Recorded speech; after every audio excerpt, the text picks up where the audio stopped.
வணக்கம் ஃப்ரெண்ட்ஸ். நம்ம வாழ்க்கை ஒரு பயணம் மாதிரிங்க. சில சமயம் நம்மிடம் இருந்த நம்பிக்கை குறையும், எல்லாமே முடிஞ்ச மாதிரி தோன்றும்.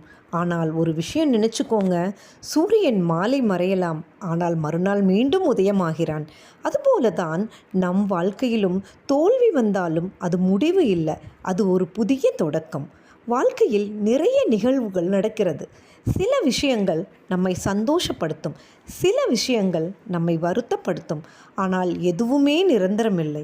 கடந்த காலத்தை நினைத்து வருத்தப்படாதீங்க, எதிர்காலத்தை பற்றி பயப்படாதீங்க. இந்த நிமிஷம்தான் உண்மை. இப்போ நீங்கள் சுவாசிக்கிறீர்கள் என்றால் அதுவே ஆசீர்வாதம். இப்போ நீங்கள் சிரிக்க முடிந்தால் அதுவே மகிழ்ச்சி. இப்போ நீங்கள் உயிருடன் இருக்கிறீர்கள் என்றால் அதுவே வெற்றி. எதையும் பிடித்து வைத்திருக்க முயலாதீங்க, விட்டுவிட கற்றுக்கோங்க. ஏனென்றால் மன அமைதி என்பது கிடைக்கும் ஒன்றல்ல, உருவாகும் ஒரு உணர்வு. ஆகையால் இப்போ இருக்கும் இந்த நிமிஷத்தை மனமாற வாழ்வோம். அதில்தான் உண்மையான சந்தோஷமும் அமைதியும் வாழ்க்கை